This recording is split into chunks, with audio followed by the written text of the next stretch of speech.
Vectores y matrices. Pedro Luis Camacho Tejada, 1.19.8016. ¿Qué es un vector? En física se llama vector a un segmento de recta en el espacio que parte de un punto hacia otro, es decir, que tiene dirección y sentido. Los vectores en física tienen por función expresar las llamadas magnitudes vectoriales. Los vectores se representan gráficamente con una flecha. Asimismo, cuando deben ser expresados en una fórmula, se representan con una letra coronada por una flecha, como vemos en el ejemplo. Magnitudes vectoriales. Las magnitudes vectoriales son aquellas magnitudes que, además de representarse con un número y una unidad, requieren también de ser expresadas en el espacio con una dirección y un sentido, es decir, con un vector.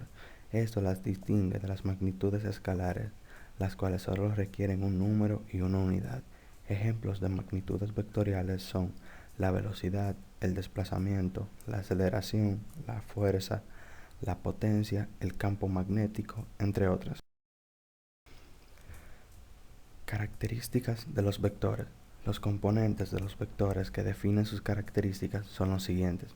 Módulo o magnitud se refiere a la longitud o amplitud del vector o segmento de recta. Dirección se refiere a la inclinación que posee el vector con respecto a un eje horizontal imaginario con el cual forma un ángulo.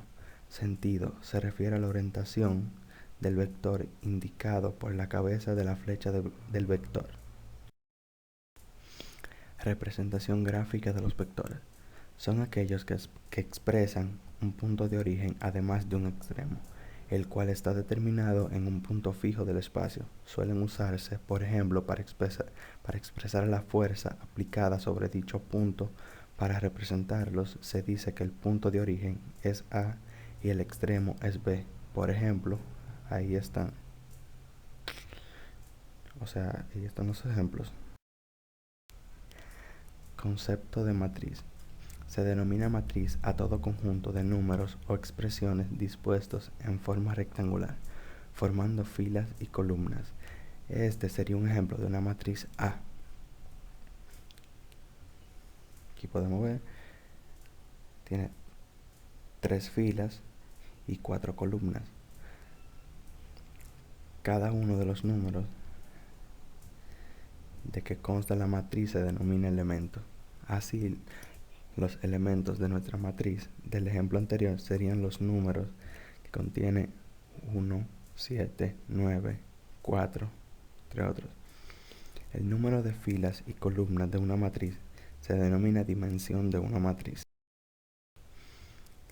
Tipos de matrices. Matriz fila. Una matriz fila está constituida por una sola fila, como podemos ver. Matriz columna. La matriz columna tiene una sola columna. También tiene ejemplo. Matriz nula. En una matriz nula todos los elementos son ceros. Matriz cuadrada. La matriz cuadrada tiene el mismo número de filas que de columnas, siendo su dimensión n por n, ejemplo 2 por 2, 3 por 3, 4 por 4, etc. Los elementos de la forma A y I constituyen la diagonal principal.